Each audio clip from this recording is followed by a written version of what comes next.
तो क्या कर रहे थे हम लोग, वही जो करते कहते और सुनते चले आ रहे हैं कि जब वक्त होता है तो एहसास नहीं होता, और जब एहसास होता है तो वक्त नहीं होता। मैं साबिर अली और आप देख रहे हैं ILCC अली क्लासेस, जो अलीगढ़ बेस्ड नीट जेई का रेजिडेंशियल कोचिंग क्लास है। साथ ही AMU, जामिया, BHU और दूसरे यूनिवर्सिटी के दूसरे एंट्रेंस की भी तैयारी कराते हैं, जैसे 9th है 11 diploma engineering, BSc nursing, CET, CUET, paramedical, NDA, CDS वगैरह वगैरह तैयारियाँ होती है। तो वो लोग जो लोग तैयारी करना चाहते हैं कांटेक्ट कर सकते हैं। ऑनलाइन ऑफलाइन दोनों ही मोड अवेलेबल है। हम लोग कर रहे थे काइनेटिक थ्योरी ऑफ गैसेस, और उसका एक लेक्चर हम लोगों ने किया है जिसमें हम लोगों ने डिस्कस किया था बॉयल्स लॉ और चार्ल्स लॉ। ये दो टॉपिक हम लोगों ने किया था। उसको आगे हम लोग उसके चलते हैं। आज उसके आगे जो दे रखा है गे-लुसेक लॉ।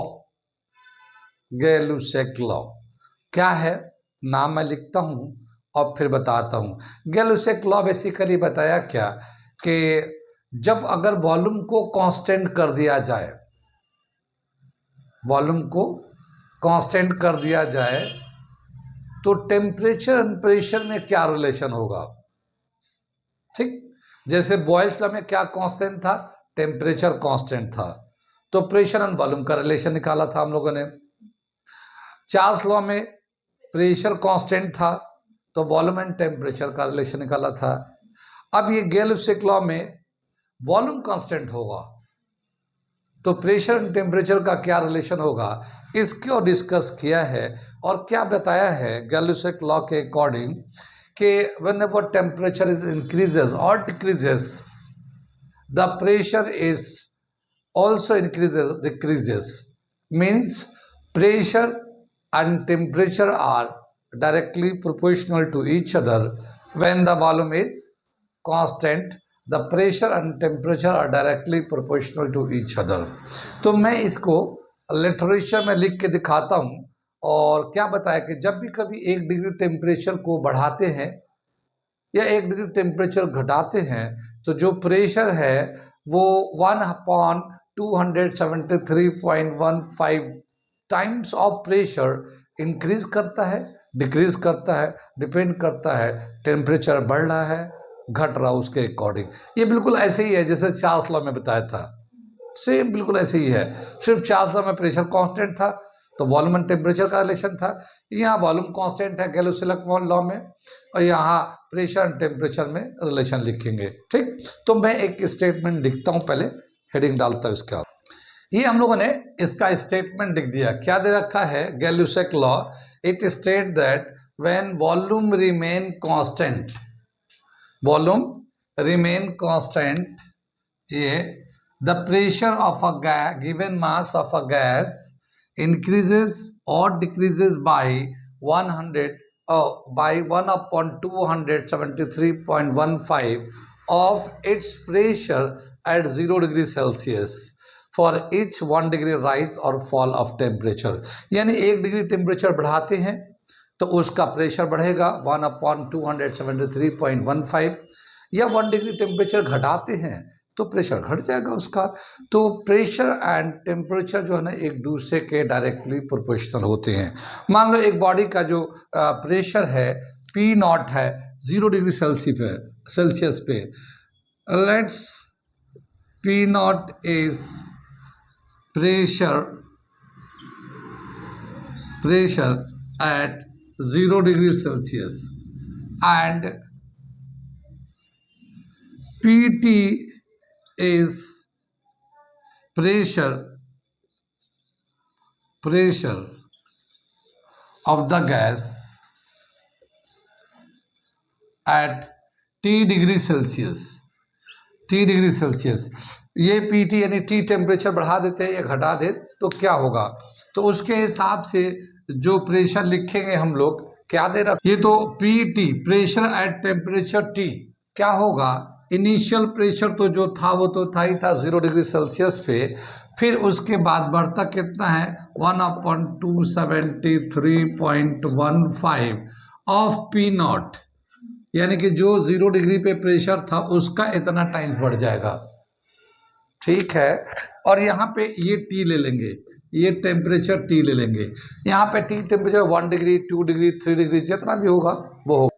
अगर हम लोग इसको लिखते हैं, इसमें से P कॉमन ले लेते हैं, P not T is equal to P not को कॉमन लेंगे तो क्या होगा 1 + T अपॉन 273.15, ये ऐसे आ जाएगा ये। ठीक, अगर हम लोग एलसीएम लेंगे तो ये यहाँ चला जाएगा, तो प्रेशर और temperature T is equal to P not 273.15 plus T upon 273.15, ये हमारा दे रखा है प्रेशर एट T। ठीक, ये जो 273 ये 0 डिग्री सेल्सियस होता है, और फिर जितना भी टेम्परेचर है 1 2 3 डिग्री उसको प्लस कर देंगे तो टेम्परेचर T आ जाएगा वो।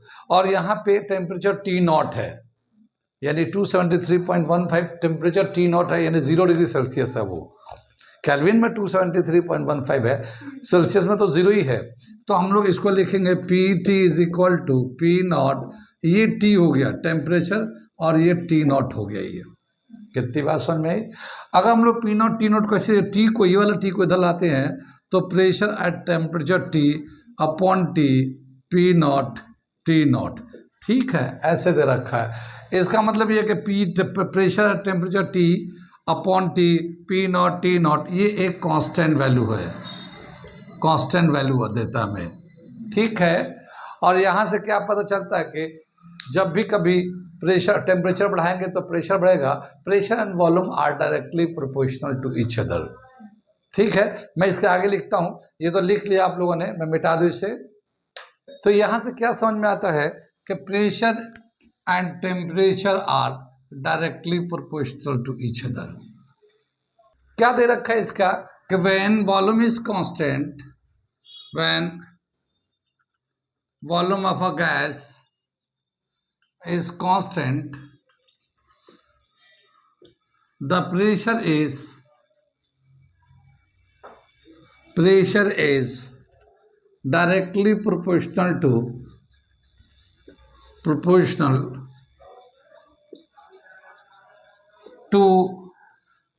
its absolute temperature, directly proportional to its absolute temperature। कितनी बात सुन में? एब्सोल्यूट टेम्परेचर का मतलब हम लोग केल्विन में लेते हैं, टेम्परेचर को केल्विन में लेते हैं। ठीक, यहाँ तक समझ में आ गया। ये था हमारा गै-लुसेक लॉ। इसके आगे दे रखा हमारा जो आइडियल गैस है या हमारा परफेक्ट गैस होता है, उसका प्रेशर, वॉल्यूम, टेम्परेचर का क्या रिलेशन होता है। ठीक है, जो गैस लेते हैं कंटेनर में तो उसका एक पैरामीटर्स होते हैं ना, प्रेशर होता है, उसका कितना प्रेशर है, कितना वॉल्यूम है, कितना टेम्परेचर है, तो वो सब आपस में जो रिलेट करते हैं, आपस में एक रिलेशन होता है, उसी को हम लोग कहते हैं आइडियल गैस रिलेशन या परफेक्ट गैस इक्वेशन। तो मैं अगला जो टॉपिक करने जा रहा हूँ परफेक्ट गैस इक्वेशन, और वो इक्वेशन कैसे आया है, उसका कैसे डराइव हुआ है वो भी बताना है। ओके, मिटा दूँ मैं यहाँ तक। ये दे रखा हमारा, अगला करने जा रहा हम लोग परफेक्ट गैस और ideal gas equation. Ideal gas के बारे में हम लोग तो बताया था कि हम लोग ये मानते हैं कि जो गैस के जो मॉलिक्यूल्स होते हैं वो उनका जो मास है वो मास एक दूसरे के कंपेयर में नेग्लिजिबल है। साइज ऑफ द वॉल्यूम, जैसे वॉल्यूम है, वॉल्यूम के रिस्पेक्ट में या एक दूसरे के मास के कंपेयर में वो नेग्लिजिबल मास मानते हैं। और दूसरा जो मॉलिक्यूल्स है उनके बीच में ना अट्रैक्शन होता है ना रिपल्शन होता है। ठीक है, जैसे मॉलिक्यूल है, मास है, तो मास में हम लोग कहते हैं ना यूनिवर्सल लॉ ऑफ ग्रेविटेशन में कि दुनिया की सभी चीज़ें एक दूसरे को अट्रैक्ट करती हैं। यूनिवर्सल लॉ ऑफ ग्रेविटेशन में हम लोगों ने यही पढ़ा है कि दुनिया की सभी चीज़ें, चाहे वो छोटी हो चाहे बड़ी हो, सब एक दूसरे को अट्रैक्ट करती है। लेकिन यहाँ पे हम लोग एज्यूम करते हैं, यहाँ पे हम लोग ये मान के चलते हैं कि अगर आइडियल गैस इक्वेशन है, आइडियल गैस है, तो ये अट्रैक्शन उसके बीच में नहीं होता। ठीक, तो उसको आइडियल गैस लेते हैं। और आइडियल गैस को मानते हुए अगर एक कंटेनर में गैस लिया गया है, जैसे मैं यहाँ पे लेता हूँ एक कंटेनर, ये हमारा एक कंटेनर है, इसमें गैस ले लेते हैं, ये इसका पिस्टन है। ठीक है, और इसके अंदर गैस ले लेते हैं हम लोग। ठीक है, तो ये हमारा एक गैस है और इस गैस का एक अपना वॉल्यूम होगा, इसका अपना एक प्रेशर होगा, ठीक है, इसका अपना एक टेम्परेचर होगा, और कितना हम लोगों ने गैस लिया है उसका एक number of mole of the gas, क्योंकि हम लोग गैस को जो है ना ग्राम में तो हम लोग बताते हैं मगर मोल के टर्म में लेते हैं, नंबर ऑफ मोल्स कितना है गैस का, तो वो हम लोग स्मॉल n से दिखाते हैं, number of mole of the gas. तो इसका जो रिलेशन होता है PV is equal to nRT, ये हमारा एक आइडियल गैस का इक्वेशन होता है। ये pressure into volume is equal to n number of mole of the gas, R gas constant और T टेम्परेचर। ठीक, तो ये हमारा आइडियल गैस का इक्वेशन है। लेकिन ये आइडियल गैस इक्वेशन आया कहाँ से, कैसे डराइव किया गया है, मैं इसका बताता हूँ। डेरिवेशन ऑफ आइडियल गैस, ये जो फॉर्मूला आया हुआ है for n mole of gas. ठीक, तो डेरिवेशन में लेते हैं। क्या बताया कि हम लोग बॉयल्स लॉ पीछे किया था हम लोगों ने। बॉयल्स लॉ में क्या था, टेम्परेचर जब कांस्टेंट था तो प्रेशर एंड वॉल्यूम एक दूसरे के इन्वर्स रिलेट करते थे। By Boyle's law, when temperature is constant, तो V is inversely proportional to P। ये इक्वेशन नंबर 1 कर लेते हैं। ये तो बॉयल्स लॉ के अकॉर्डिंग हो गया। अब इसी तरह से हम लोग लेते हैं by Charles law.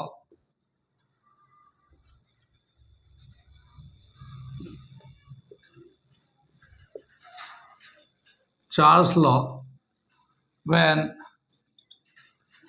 Pressure is constant,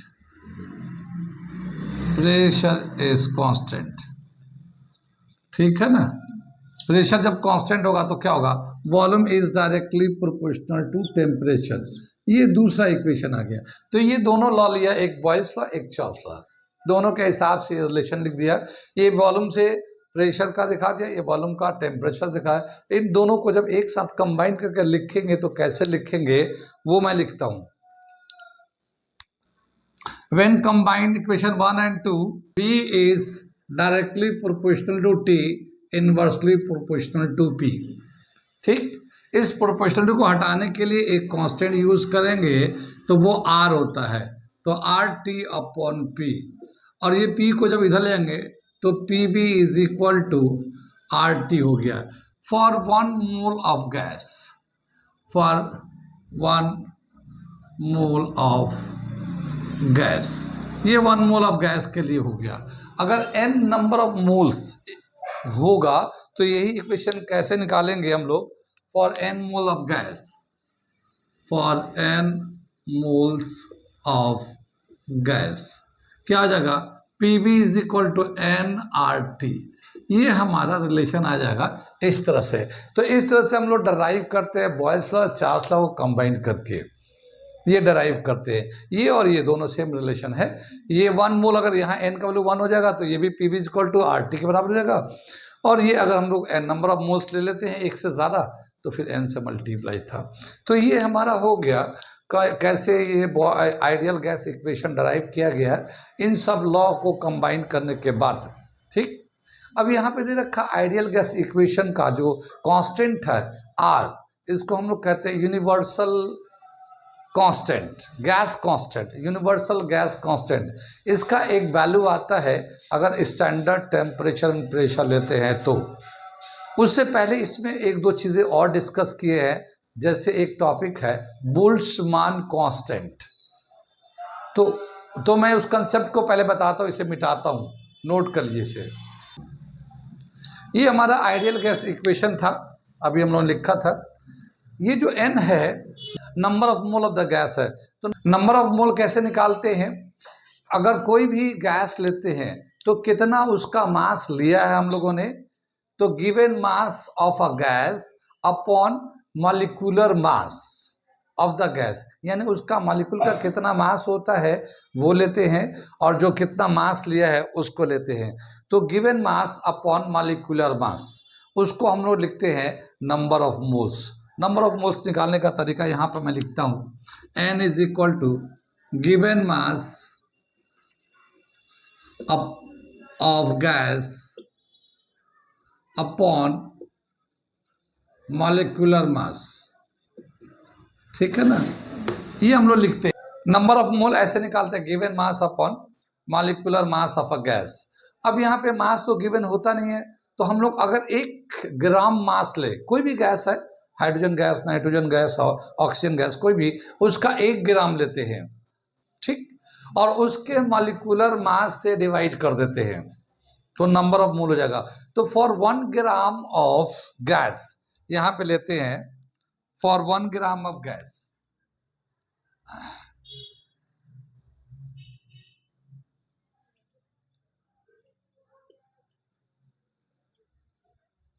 for 1 gram of gas, number of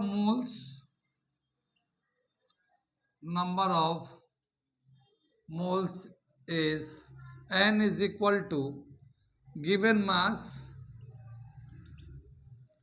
upon molecular mass, ठीक है। गिवन मास अपन मॉलिक्यूलर मास, गिवन मास यहाँ पे कितना ले रहे हैं हम लोग, 1 ग्राम ले रहे हैं, तो ये तो 1 लिख दिया, और मॉलिक्यूलर मास कोई भी कंपाउंड है तो उसका मॉलिक्यूलर मास ले लिया, m नॉट से दिखा दिया उसको, तो ये n के बराबर हो गया, ठीक, 1/m0। यहाँ तक समझ बात आ गई।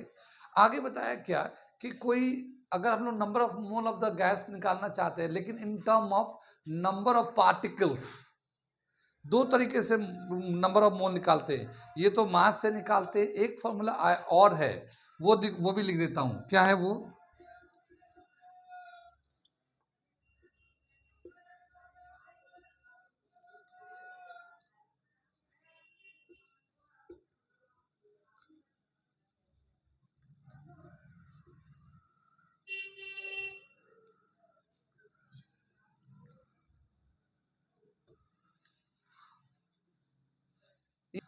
ये नंबर ऑफ मोल निकालने का ये दूसरा मेथड है। Number of particles of a gas, एक गैस लिया गया, उसका कितने नंबर ऑफ पार्टिकल्स हैं, upon Avogadro's number, Avogadro's number से भी डिवाइड करते हैं, तब भी नंबर ऑफ मोल निकालते हैं। तो नंबर ऑफ मोल निकालने के 2 तरीके हैं, गिवन मास अपॉन मॉलिक्यूलर मास, और दूसरा number of the particles upon Avogadro's number. तो अगर मैं इससे नंबर ऑफ एवोगैड्रोस नंबर निकालना चाहता हूं तो कैसे निकालूंगा, वो मैं लिखता हूं। मैं उस फॉर्मूले को यहां पे लिख देता हूं, क्या है, number of particles of a gas upon Avogadro's number, upon Avogadro's number, ये n है नंबर ऑफ पार्टिकल, और ये ANA है, ये ठीक है, ये n है number of particle of the gas, और ये है एवोगैड्रोस नंबर। एवोगैड्रोस नंबर जानते हैं, 1 मोल ऑफ गैस का, 1 मोल ऑफ गैस में जितने नंबर ऑफ पार्टिकल्स होते हैं उसी को हम लोग एवोगैड्रोस नंबर कहते हैं, और उसका जो वैल्यू दे रखा है एवोगैड्रोस नंबर का 6.022 10⁻23, इतना होता है एवोगैड्रोस नंबर, पार्टिकल का वैल्यू, ये एवोगैड्रो नंबर का वैल्यू है। तो ये 6.022 10⁻23 पार्टिकल्स होते हैं, तो ये 1 मोल का होता है, लेकिन अगर उससे कम है, इतना पार्टिकल नहीं है, कुछ कम है, तो नंबर ऑफ मोल्स कैसे निकालेंगे, n is equal to number of particles of the gas upon Avogadro number से डिवाइड कर दो, ये मिल जाएगा। ये यहाँ तक समझ बात आ गई है, ठीक है। बोल्ट्जमान कांस्टेंट लिखने जा रहा हूँ मैं, थोड़ा इसको मिटा दूँ, ये तो समझ में आ गया ना, नंबर ऑफ मोल कैसे निकालते हैं, मास से कैसे निकालते हैं, नंबर ऑफ पार्टिकल से कैसे निकालते हैं। अब बोल्ट्जमान कांस्टेंट का लिखने आ रहे हैं। बोल्ट्जमान कांस्टेंट जो है बेसिकली ये रेशियो है, ratio of universal gas constant to the Avogadro's number. Boltzmann constant को बोलते हैं हम लोग ratio of universal gas constant to the Avogadro number. कैसे लिखेंगे? के बी, ये बोल्ट्जमान कांस्टेंट को लिखते हैं K B Boltzmann constant R upon N, N A यानी कि गैस कांस्टेंट आर दे रखा है और ये एवोगैड्रोस नंबर है, तो इसको रेशियो लेते हैं, जो आता है यही हमारा बोल्ट्जमान कांस्टेंट होता है। मैं इसको लिटरेचर में लिख देता हूं, Boltzmann constant is the ratio of universal gas constant to the Avogadro's number.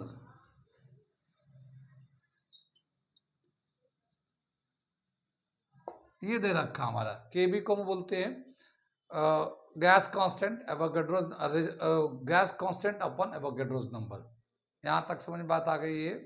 अगर हम लोग यहां से आर का वैल्यू निकालना चाहें तो यहां से आर का वैल्यू क्या होगा? Therefore R is equal to N A K B, ये हम लोग ऐसे लिख सकते हैं। यहां तक समझ बात आ गई है। तो दो चीजें हम लोगों ने लिखा, एक तो number of mole of gas निकाला दो तरीके से, मास के हेल्प से, नंबर ऑफ पार्टिकल के हेल्प से, और दूसरा निकाला हम लोग R gas constant in term of Boltzmann constant, जो ये दे रखा था। अब ये जो आइडियल गैस इक्वेशन है, यहाँ पे एन का वैल्यू और आर का वैल्यू अगर हम लोग चेंज कर दें तो यही ideal gas equation Boltzmann constant के टर्म में कैसे लिखेंगे वो हम दिखाने जा रहे हैं। यानी आइडियल गैस इक्वेशन जो है, गैस कांस्टेंट को हटाकर अगर जैसे आर को वैल्यू हटा के एन है के बी लिख देंगे, और हम लोग number of mole of the gas N को हटा के एन अपॉन एन ए लिख देते हैं, तो ये क्या होगा नया फॉर्मूला, वो बोल्ट्जमान कांस्टेंट के टर्म में वो हम लोग लिखने जा रहे हैं। इसे मैं मिटा दूं, ठीक है। लोग ये जो हमारा आइडियल गैस इक्वेशन है, ये एन का वैल्यू चेंज करते हैं, तो ये पीवी तो ऐसे ही रहेगा, एन को लिखेंगे number of moles molecules of the number of particles of the gas upon Avogadro's number, इससे चेंज कर दे, यहाँ पे लिखा हुआ था ये। और ये आर जो है ना गैस कांस्टेंट है, मैं उससे लिख दूं एन ए इंटू के बी, और ये टी हो गया, ठीक है। ये ऐसा लिख सकते हैं इसको, यहाँ से N A Avogadro's number cancel हो जाएगा, तो क्या आ जाएगा हमारा, ये जो रिलेशन लिखेंगे हम लोग P V is equal to N K B T, ये हमारा एक रिलेशन आ जाएगा। और ऐसे P V is equal to K B N T ऐसे लिख लो, कोई फर्क नहीं पड़ता, ठीक है। ये के बी जो होता है बोल्ट्जमान कांस्टेंट है, ये एन जो है number of particle of the gas, ये एवोगैड्रोस नंबर नहीं है, एवोगैड्रोस नंबर से कम होगा, ठीक है, लेकिन ये number of particles of the gas present in a given container, जो जितना गैस का पार्टिकल्स है उसका ले लिया, ठीक है। तो ये हमारा एक रिलेशन आता है बोल्ट्जमान कांस्टेंट का। अब यहाँ पे क्या दे रखा है कि ये जो हमारा गैस कांस्टेंट है आर, इसका वैल्यू क्या होता है, इसका वैल्यू गैस कांस्टेंट का कितना होता है और कैसे निकालते हैं उसको, वो हम लोग निकाल के देने जा रहे हैं। साथ ही ये आर से और ये के बी से रिलेट करता ना है ना, ये आर और के बी दोनों रिलेट करते हैं, तो के बी का कितना वैल्यू होगा, यानी बोल्ट्जमान कांस्टेंट का कितना वैल्यू होगा। तो अब हम लोग करने जा रहे हैं the value, find the value of universal gas constant R and Boltzmann constant K B, क्योंकि आर जब निकल जाएगा तो के बी भी निकल जाएगा। एवोगैड्रोस नंबर तो हमें पता ही है, यहाँ पे हम लोग जानते हैं, तो उससे निकाल लेंगे। तो ये रिलेशन अब हम लोग करने जा रहे हैं, इसे मैं मिटा दूं, आ रहा समझ में, आ रहा सबको समझ में, तो ठीक है, अच्छी बात है। नहीं आता तो मैसेज करके पूछ सकते हैं, हमारे क्लासेस भी होते हैं तो उस पर भी आप देख सकते हैं, नोट कर लिए पहले यहाँ पे, ठीक है। ये हम लोग यूनिवर्सल गैस कांस्टेंट आर को हम लोग पहले हम लोग देखते हैं इसका क्या यूनिट होता है, वो हम लोग देख लेते हैं। यूनिट जैसे ये हमारा P V is equal to N R T है ना, ये फॉर्मूला। अगर हम लोग आर को निकालते हैं तो आर इज इक्वल टू क्या होगा, P V upon N T, ये लिख सकते हम लोग। P V pressure into volume, जानते हैं वर्क डन होता है, हम लोगों ने काफी सारे थर्मोडायनेमिक्स में तो ये किया ही किया, thermodynamics pressure into volume work done होता है, तो ये हो जाएगा वर्क डन और ये है n नंबर ऑफ मोल्स, और ये है टेम्परेचर। ये जो वर्क डन है इसका जो यूनिट होता है वो जूल होता है एसआई सिस्टम में। जूल्स, वर्क डन का यूनिट क्या होता है? जूल होता है एसआई सिस्टम में। और number of mole of gas का मोल ही कहता है, नंबर ऑफ मोल्स को मोल ही होता है यूनिट। और टेम्परेचर का स्केल को दो है, सेल्सियस में सीजीएस सिस्टम, एसआई सिस्टम में। तो अगर हम लोग एसआई सिस्टम में लेते हैं तो टेम्परेचर का यूनिट होता है केल्विन, और सीजीएस सिस्टम में यूनिट होता है Celsius. In SI system, SI system unit of R is, इसका होगा जूल, ये पर मोल्स, पर मोल्स पर केल्विन। ये तो हमारा एसआई सिस्टम में हो जाएगा, ठीक है। और अगर हम लोग सीजीएस सिस्टम में लेंगे, in CGS system unit of R is, joule की जगह पे आएगा कैलोरी पर मोल, पर मोल पर सेल्सियस, पर सेल्सियस। तो ये हमारा यूनिट आ जाता है यूनिवर्सल गैस कांस्टेंट का एसआई सिस्टम में, सीजीएस सिस्टम में। एसआई सिस्टम में है हमारा जूल पर मोल पर केल्विन, सीजीएस सिस्टम में है कैलोरी पर मोल पर सेल्सियस। अब इसका वैल्यू कितना होता है वो निकालने जा रहे हैं, इसे नोट कर लिए, मैं मिटा देता हूँ। ये तो हमारा रिलेशन है यूनिवर्सल गैस कांस्टेंट का, इसका हम लोग numerical value, numerical value of R, R का हम लोग वैल्यू निकालने जा रहे हैं at STP, at STP. STP तो जानते हैं, स्टैंडर्ड टेम्परेचर एंड प्रेशर, ठीक। अब यहाँ पे हम लोग आर का जो रिलेशन था हमारा P V, P not V not upon N R T not, ये एस टी पी पे ले लेंगे तो टी नॉट लेंगे। ये पी नॉट वी नॉट ये तो हो गया, आर रखेंगे, एन तो नंबर ऑफ मोल है, और टी जो है टेम्परेचर है। यहाँ पे अगर एक मोल गैस ले, मोल जो नंबर ऑफ मोल है वो स्टैंडर्ड टेम्परेचर प्रेशर से उसका कोई मतलब नहीं है। 1 मोल है, 2 मोल है, 0.5 मोल है, वो तो नंबर ऑफ मोल्स होता है, एक नंबर है। तो ये n का वैल्यू अगर हम लोग 1 ले लेते हैं तो n इज इक्वल टू 1 ले लेते हैं यहाँ पे, ठीक है। ऐसी जो प्रेशर होता है एस पे 1 atm होता है, तो पी नॉट जो है वो 1 atm होता है, 1 atm होता है, 1 एटमॉस्फेरिक प्रेशर। 1 एटमॉस्फेरिक प्रेशर को हम लोग का जो वैल्यू निकालते हैं, याद होगा हम लोगों ने एच रो जी से निकालते हैं। इसका फॉर्मूला याद है ना प्रेशर का, डेफ में, लिक्विड में बहुत सारा किया था। तो ये H rho G in term of mercury, यानी कि height of mercury in a capillary, density of mercury at G, ये वाला हम लोगों ने वैल्यू यूज किया था, याद है। मरकरी का जो हाइट आता है उसमें 76 सेंटीमीटर, लेकिन अगर हम लोग एसआई सिस्टम में लेते हैं तो मीटर में कन्वर्ट कर देंगे तो उसका जो वैल्यू होता है 0.76 सेंटीमीटर।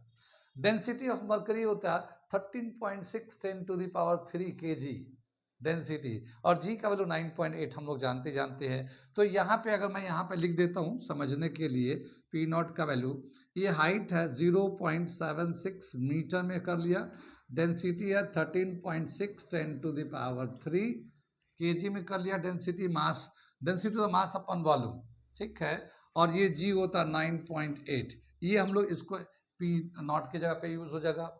वॉल्यूम जो होता है वी नॉट, और जो एसटीपी पे जो वॉल्यूम होता है, कोई भी एक मोल गैस लेंगे, क्या एक मोल गैस का जो वॉल्यूम होता है एसटीपी पे वो होता है 22.4 लीटर्स। वी नॉट कितना होता है 22.4 लीटर्स एट एसटीपी।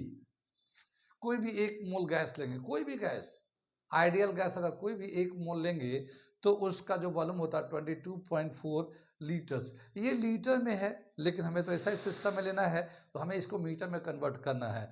तो क्या दे रखा है, इसको मीटर में जब कन्वर्ट करेंगे तो 22.4 इंटू 10⁻³ मीटर क्यूब वॉल्यूम आ जाएगा। ये -3 10⁻³ से मल्टीप्लाई कर देते हैं इसको मीटर क्यूब में चेंज करने के लिए। ये तो ये वॉल्यूम समझ में आ गया। और टेम्परेचर जो होता है एसआई सिस्टम में वो 0 डिग्री सेल्सियस होता है। तो इसको हम लोग एब्सोल्यूट स्केल में दिखाएंगे। हम लोग किस में दिखाएंगे, एब्सोल्यूट स्केल में, केल्विन स्केल में। और ये होता है 273.15 केल्विन। तो ये हमारा वैल्यू दे रखा है। अगर हम लोग इसका वैल्यू इसमें डालते हैं और सिंप्लीफाई करेंगे तो आर का वैल्यू निकल के आ जाएगा। तो मैं यहाँ पे पहले डाल देता हूँ। ये प्रेशर तो मैं बताया था 0.76 सेंटीमीटर हो गया। ये डेंसिटी ऑफ मरकरी जो होता है 13.6 10⁻³ हो जाता है, 3 kg पर मीटर क्यूब। और इसका जो है 9.8 वॉल्यूम ले लेते हैं हम लोग 22.4 लीटर। और यहाँ पे जो है 10⁻³ से मल्टीप्लाई कर देते हैं हम लोग 10⁻³ से मीटर क्यूब में चेंज करने के लिए। ठीक है ना, मीटर क्यूब में चेंज करने के लिए। ये तो ऊपर का हो गया। ये number of mole of gas कितना है, ये 1 है। और टेम्परेचर 273.15। कहाँ तक समझ में ये बात। ये देखो 10⁻³ प्लस 3 कैंसिल हो जाएगा ये। और सबको मल्टीप्लाई करके जब सिंप्लीफाई करेंगे तो इसका वैल्यू आएगा 8.314 जूल पर मोल पर केल्विन। ये हमारा एसआई सिस्टम में आ जाता वैल्यू 8.314 जूल पर मोल पर केल्विन। ये हमारा इसका सिंप्लीफाई करके तो वैल्यू आ जाएगा। मल्टीप्लाई कर सकते हैं आप मोबाइल वगैरह में, आप किसी से कैलकुलेटर से करके देख सकते हैं। ये हमारा तो यूनिवर्सल गैस कांस्टेंट का वैल्यू एसआई सिस्टम में आता है 8.314। कहाँ तक समझ में आया। अगर हम लोग एसआई सिस्टम के बजाय सीजीएस सिस्टम में लिखें तो फिर कितना होगा, आर गैस कांस्टेंट का वैल्यू। तो गैस कांस्टेंट के वैल्यू को अगर हम सीजीएस सिस्टम में करते हैं 8.314 को 4.2 से डिवाइड कर देंगे, 4.2 से डिवाइड कर देंगे तो ये आ जाएगा 1.98 कैलोरी पर मोल पर सेल्सियस। ये आ जाएगा हमारा वैल्यू इसका 1.98, यानी लगभग 2 के आसपास आता है ना। ये 8.314 है और ये 4.2 है। तो 4 का डबल 8 तो हो जाता, मगर 2 का डबल 4 होगा, लेकिन ये 4 से थोड़ा सा कम है, 3 है ये। तो ये हमारा वैल्यू आता है 1.98 के आसपास आता है। यूनिट होता है सीजीएस सिस्टम में कैलोरी पर मोल पर सेल्सियस। अभी बताया था ना यूनिट, उसके हिसाब से। कहाँ कहाँ समझ में आया, कहाँ कहाँ नहीं आया, नोट करिए जरा इसे। ये हमारा गैस कांस्टेंट का आर का वैल्यू एसआई सिस्टम में सीजीएस सिस्टम में हो गया। कहते यहाँ तक समझ में आ गया। अगर हम लोग बोल्ट्जमान कांस्टेंट का वैल्यू निकालना चाहे तो अभी हम लोग ने रिलेशन निकाला था, याद तो होगा वो रिलेशन। मैं उसे करने जा रहा हूँ, यहाँ पे दिखा देता हूँ, यहाँ पे हो जाएगा। वो क्या दे रखा है ये बोल्ट्जमान कांस्टेंट का, तो R is equal to KB into NA। ये था हमारा एवोगैड्रो नंबर से मल्टीप्लाई करके बोल्ट्जमान वैल्यू ऑफ, हम यहाँ पे लिख देते हैं वैल्यू ऑफ बोल्ट्जमान कांस्टेंट। ये हम लोग निकाले तो KB is equal to R upon NA। R का वैल्यू हम लोगों ने सीजीएस सिस्टम एसआई सिस्टम में जो निकाला है वो है 8.314 और एवोगैड्रो नंबर तो जानते हैं 6.022 10⁻23। ये हमारा इसका यूनिट होता है जूल पर मोल, ठीक है ना, पर केल्विन। और यहाँ पे ये तो नंबर ऑफ मोल है, एवोगैड्रोस नंबर है ये, तो ये नंबर ऑफ मोल है, ये पर मोल आ जाएगा यहाँ पे पर मोल। ये इतने नंबर ऑफ पार्टिकल्स होते हैं। ये मोल से मोल कैंसिल हो जाएगा, ठीक है। और अगर हम लोग 8.31 को 6.022 से डिवाइड करेंगे तो 1.38 दे रखा वैल्यू, कितना 1.6 से 8 को करते एक बार तो हो ही जाएगा 1.38 10⁻⁻23, ये नीचे जो है ना ऊपर चला जाएगा। तो ये वैल्यू दे रखा Kb का जो वैल्यू दे रखा है 1.38 10⁻⁻23 जूल पर केल्विन। ये हमारा बोल्ट्जमान कांस्टेंट का वैल्यू आ जाता है। कहाँ तक समझ में आई? ये मोल मोल कैंसिल हो गया तो इसीलिए जूल पर केल्विन एसआई सिस्टम में आ गया। कहाँ तक समझ में आया? यानी हम लोगों ने गैस कांस्टेंट का यूनिट निकाला एसआई सिस्टम में, सिस्टम में, साथ ही उसका वैल्यू भी निकाला एसटीपी पे। आइडियल गैस के लिए हम एसटीपी का ही वैल्यू यूज करते हैं, और एसटीपी पे जो प्रेशर होता है वो 1 एटमॉस्फेरिक प्रेशर होता है, टेम्परेचर 0 डिग्री सेल्सियस लेते हैं, वॉल्यूम 1 मोल ऑफ गैस का लेते हैं, वो जो 22.4 लीटर्स होता है, लीटर्स को मीटर में कर देते हैं कन्वर्ट, और इस तरह से हम लोग बोल्ट्जमान कांस्टेंट का वैल्यू निकाल लिया। यहाँ तक समझ में आ गई बात? तो ये था हमारा कुछ आज का टॉपिक, गैलुसेक लॉ और universal law, equation of universal gas constant. ये इस तरह से हो गया आज का में। तो उसके कुछ ग्राफ दे रखे हैं, वो मैं उस ग्राफ को बता देता हूँ कि यूनिवर्सल गैस कांस्टेंट और कैसे टेम्परेचर का उस पर इफेक्ट पड़ता है, बॉयस लॉ कैसे वेरी करता है, चार्ल्स लॉ वेरी कैसे करता है, वो हम लोग पॉइंट्स को बताने जा रहे हैं। ग्राफिकल रिप्रेजेंटेशन है तो मैं ग्राफ बनाता हूँ, उस ग्राफ को एक्सप्लेन कर देता हूँ। ठीक है, कितनी बात सुनिए, पहले इसे नोट कर लीजिए। ये जो एक चीज इसमें बहुत ही रिमार्केबल है, जो आइडियल गैस इक्वेशन जो हम लोगों ने दिया है, इसका सबसे इंपॉर्टेंट चीज जो है कि ये जो आइडियल गैस बिहेवियर है, ये लो प्रेशर एंड हाई टेम्परेचर पे ओबे करता है। खूब अच्छे से समझ लीजिए मैं क्या करना। जब भी कोई gas low pressure and high temperature पे होगा तो वो आइडियल गैस की तरह बिहेव करेगा। ठीक है, प्रेशर क्या लो होना चाहिए, टेम्परेचर क्या हाई होना चाहिए। अगर टेम्परेचर लो हुआ और प्रेशर हाई हुआ तो फिर वो आइडियल गैस की तरह बिहेव नहीं करेगा। तो for ideal gas behaviour of a gas, pressure should be low, temperature should be high. ये एक बहुत इंपॉर्टेंट पॉइंट है, ठीक है ना। अभी मैं इसको नोट में लिख देता हूँ, इसे नोट कर लिए पहले। ठीक है, ये वाला पॉइंट नोट कर लिए। A gas behave as ideal gas at low pressure and high temperature. यानी जब वो लो प्रेशर पे होगा, हाई टेम्परेचर पे होगा, तो वो गैस आइडियली बिहेव करेगा। ठीक, ये नोट कर लीजिए। जितने भी हम लोग बातें कर रहे हैं आइडियल गैस, ये इसी कंडीशन पे वैलिड करता है। अब मैं ग्राफ बनाता हूँ मिटा के। ये देखते हैं हम लोग, ये हमने एक ग्राफ बनाया है इसे समझाने के लिए। ये एक आइडियल गैस के बारे में कहा है कि आइडियल गैस उसको कहेंगे जो किसी भी टेम्परेचर एंड प्रेशर पे PV = nRT जो इक्वेशन है उसको ओबे करता है। क्या मतलब हुआ कि टेम्परेचर कुछ भी हो, प्रेशर कुछ भी हो, वो PV = nRT फॉर्मूले को वैलिड करता, ओबे करता है। अगर ऐसा कोई गैस है तो इसको हम लोग आइडियल गैस कहते हैं, इसको हम लोग आइडियल गैस कहते हैं। बहुत सारे गैसेस हैं जो आइडियली बिहेव करते हैं, यानी किसी भी प्रेशर एंड टेम्परेचर पे ये रिलेशन को वैलिड करते हैं। जब भी कभी कोई भी गैस अगर किसी भी टेम्परेचर एंड प्रेशर पे आइडियल गैस को ओबे करेगा, तो इस रिलेशन को ओबे करेगा तो वो आइडियल गैस कहलाता है।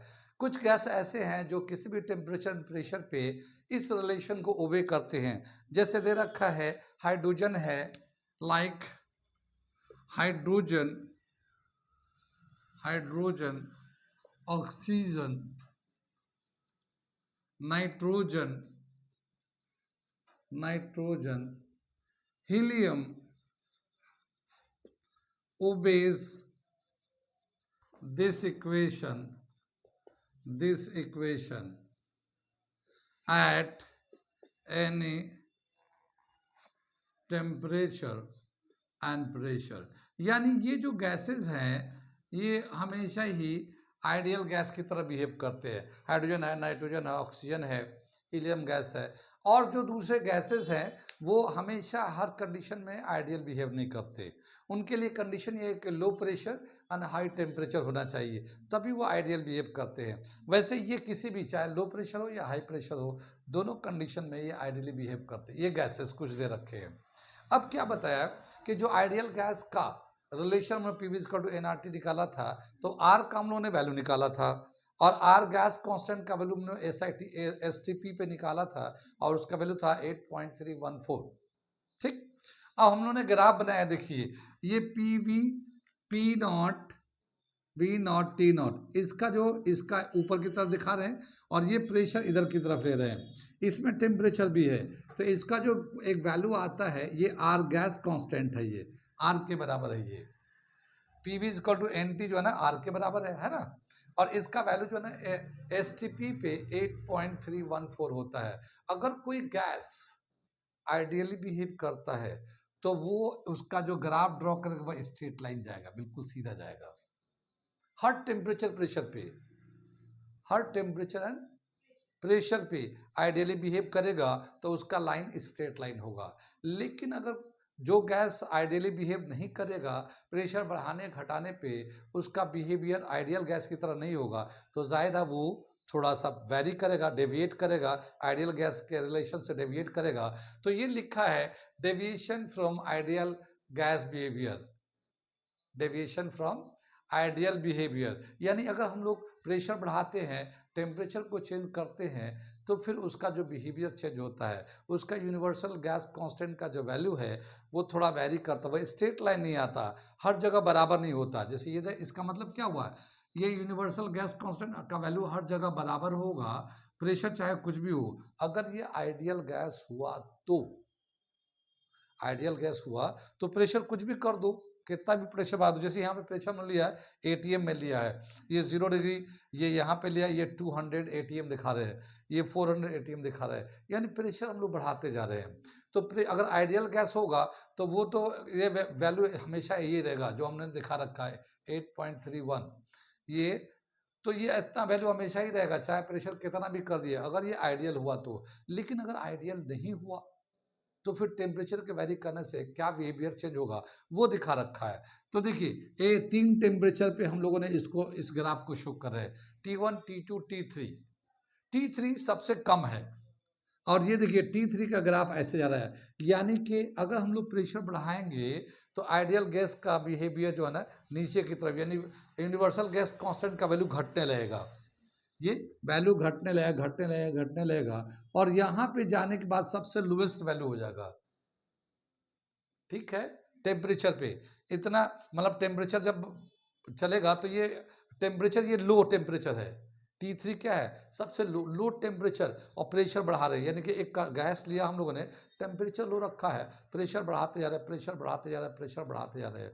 तो क्या देखते हैं कि यूनिवर्सल गैस कांस्टेंट का वैल्यू इनिशियली घटना शुरू करता है, घटना शुरू करता है, एक सर्टेन प्रेशर तक घटता जाता है, फिर उसके बाद वो फिर बढ़ना शुरू कर देता है, फिर बढ़ते बढ़ते एक जगह जाके वो हमारे एक सर्टेन प्रेशर पे जाके वो आइडियल गैस के बिहेवियर को टच करता है, फिर वो ऊपर निकल जाता है, यानी आइडियल गैस के बराबर नहीं होता वो, ये ऊपर निकल जाता है, उससे ज़्यादा वैल्यू आने लगते हैं। तो ये T3 पे लो टेम्परेचर। अब T2 पे देखते हैं, T2 पे देखते हैं तो ये T2 का वैल्यू दे रखा है। T2 में भी क्या देखते हैं कि जब हम लोग प्रेशर बढ़ा रहे हैं इनिशियली, तो इसका यूनिवर्सल गैस कांस्टेंट आर का वैल्यू घटते जा रहा है, घटते जा रहा है, घटते जा रहा है, लेकिन जितना T3 पे कम हुआ था उससे हल्का कम हो रहा है। लेकिन T2 क्या है, T3 से ज़्यादा टेम्परेचर है। जैसे मान लो T3, मान लो जितना भी टेम्परेचर था, T2 उससे ज़्यादा टेम्परेचर लिया गया है। तो उसमें क्या देख रहे हैं कि वो हल्के हल्के नीचे आया है, और फिर एक टेम्परेचर, एक प्रेशर के बाद फिर वो भी बढ़ता चला गया, बढ़ता चला गया, फिर ऐसे वो ऊपर निकल गया। आइडियल बिहेवियर की तरह बिहेव नहीं कर रहा है, उसका जो कांस्टेंट का वैल्यू है पहले घटता है फिर बढ़ता है, और एक जगह जाके आइडियल बिहेवियर के वैल्यू को टच करता है। लेकिन अगर टेम्परेचर और बढ़ा दे, T1 को देखिए, तो ये जो है ना थोड़ा सा कम होता है, थोड़ा सा कम होकर फिर ये जल्दी से इंटरसेक्ट करके आगे निकल जाता है। तो क्या देखते हैं कि T3 जो हाईएस्ट, इन तीनों में सबसे ज़्यादा जो टेम्परेचर है वो T3 है। तो जब हम लोग टेम्परेचर बढ़ाते जाते हैं, प्रेशर बढ़ाते जाते हैं, तो वो हाई टेम्परेचर पे कम डेविएशन होता है, यानी कोई गैस जो है ना आइडियली बिहेव करता हाई टेम्परेचर पे, हाई टेम्परेचर पे आइडियली बिहेव करता है, लेकिन टेम्परेचर कम हो और प्रेशर ज़्यादा हो तो वो आइडियल बिहेव नहीं करता है, वो रियल गैस की तरह बिहेव करता है, जिसकी वजह से ये जो आइडियल गैस का वैल्यू है वो कम होते जाता है। कुछ बात समझ में आ रही है? ये ग्राफ समझ में आया? तो आपको क्या यहाँ पे समझना है कि कोई भी गैस जो है वो आइडियल कब बिहेव करेगा, लो प्रेशर हाई टेम्परेचर पे। अगर हम लोग प्रेशर बढ़ाएंगे तो वो आइडियली बिहेव नहीं करता। हाँ, लेकिन हाई टेम्परेचर पर वो आइडियल के करीब करीब जाएगा। ये हाई टेम्परेचर हो गया ना, प्रेशर बढ़ा रहे हैं हम लोग, तो टेम्परेचर सबसे ज़्यादा T1 है, हाई टेम्परेचर पे लिया, वो एग्जैक्टली आइडियल गैस के लाइन से नहीं जा रहा है, थोड़े से नीचे से जा रहा है, तो थोड़ा सा डेविएशन हुआ है, थोड़ा सा नीचे आया है वैल्यू उसका। वैल्यू ऊपर जाता है बाद में, यहाँ से वैल्यू ऊपर जाता है सर्टेन प्रेशर के बाद। तो ये एक दे रखा है deviation of gases from ideal gas behaviour when pressure increases. लेकिन एक चीज़ बताया जा रहा है कि जो हाइयर टेम्परेचर होता है उस वक्त वो आइडियल की तरह बिहेव करने लगता है, थोड़ा डेविएट करता है, ज़्यादा डेविएशन नहीं होता, थोड़ा सा डेविएट करता है हाई टेम्परेचर पे। ये ग्राफ समझ में आ गया। ऐसे ही देखते हैं कि जो बॉयल्स लॉ हम लोगों ने ग्राफ बनाया था, बॉयल्स लॉ पीवी का ग्राफ बनाया था, जब टेम्परेचर कांस्टेंट रखा था तो हम लोगों ने ऐसे पैराबोलिक टाइप का ग्राफ बनाया था। वो आइडियल के लिए बनाया था, हम लोगों ने आइडियल के लिए बनाया था। अगर वो रियल गैस का भी कंसीडर करें तो रियल एंड आइडियल का एक कंपेरेटिव ग्राफ दे रखा है, वो मैं बना देता हूँ बॉयल्स लॉ का। इसे मैं मिटा दूँ, ये समझ में आ गया। ये कुछ चीज़ें मैंने लिख दी थी, ये भी नोट कर लिए, मैं इसको मिटा के और उसका ग्राफ बनाता हूँ।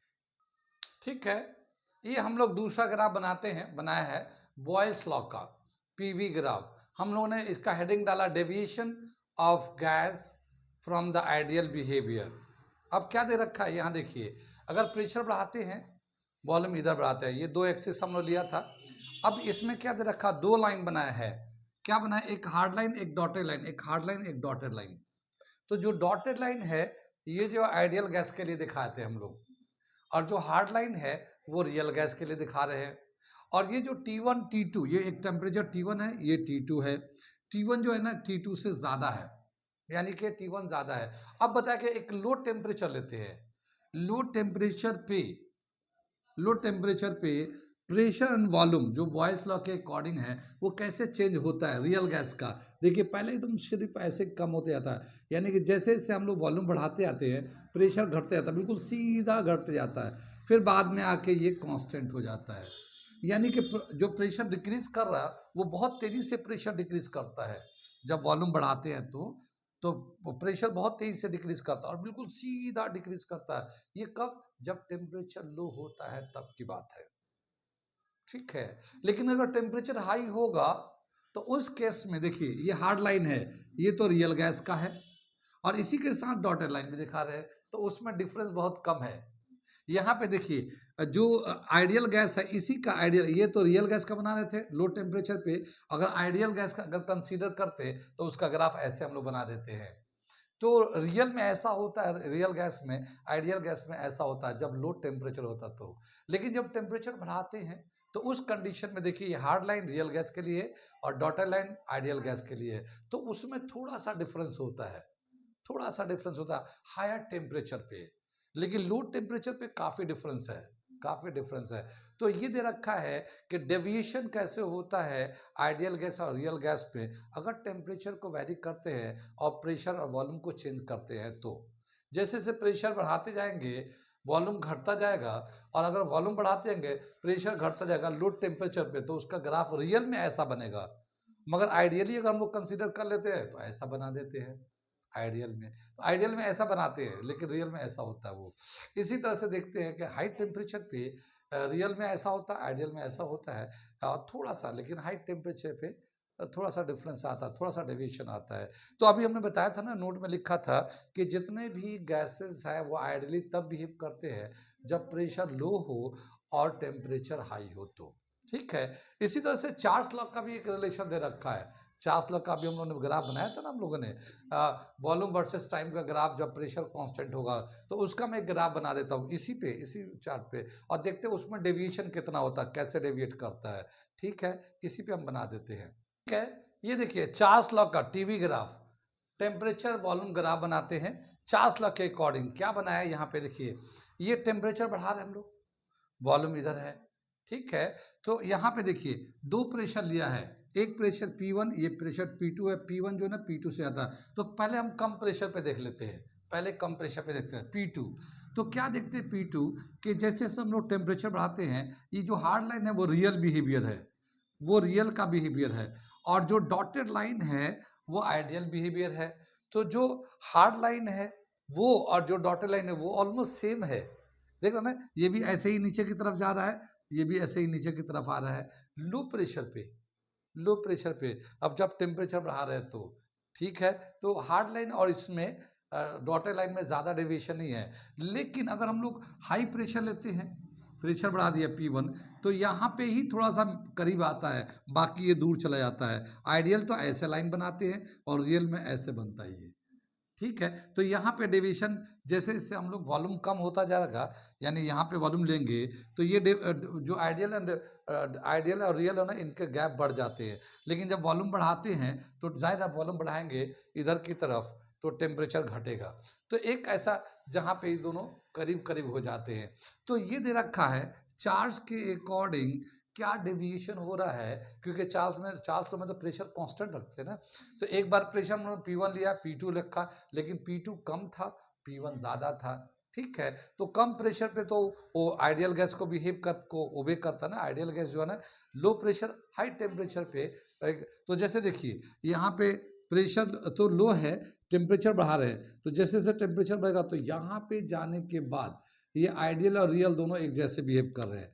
जैसे यहाँ पे लेंगे तो ये ऐसे दिखाएंगे, ये ऐसे दिखाएंगे, ये ऐसे जाएंगे। तो जैसे जैसे टेम्परेचर बढ़ा रहे हैं, ये लो प्रेशर पे यहाँ पे जाके आइडियल और रियल दोनों एक बराबर हो गए, है ना।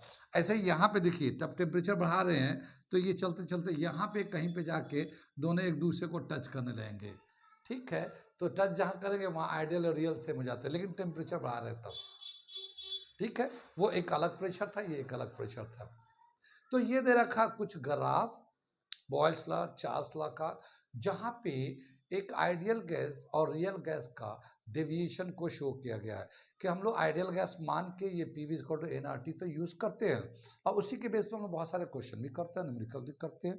लेकिन बेसिकली वो रियल गैस का जो बिहेवियर है थोड़ा अलग हो जाता है आइडियल गैस से, और उसको ग्राफिकली हम बॉयल्स लॉ, चार्ल्स लॉ और यूनिवर्सल गैस कॉन्स्टेंट का जो नेचर है वो दिखाया गया है। आगे हम लोग और भी करेंगे। ये आज हम लोग का एक टॉपिक यहाँ पे कंप्लीट हो जाता है।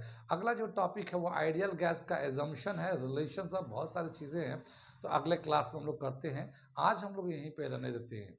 वो बच्चे जो मेरे वीडियो को आज पहली दफ़ा देख रहे हैं, वो आप चाहे तो चैनल को सब्सक्राइब कर ले, क्योंकि उनके लिए फ़ायदेमंद है। लेकिन वो बच्चे जो 11th 12th एंड ड्रॉपर हैं वो तो ज़रूर सब्सक्राइब करें, उन्हें फ़ायदा ही फ़ायदा है।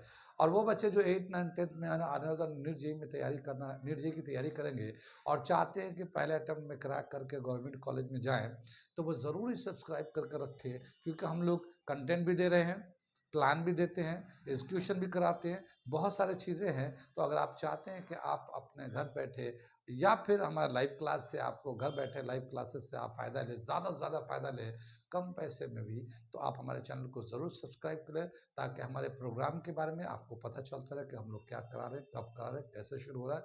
और बहुत सारे प्रोग्राम चल रहे हैं, तो अगर आप चाहते हैं जानकारी करना तो आप मैसेज करके पूछ सकते हैं। Okay, thank you.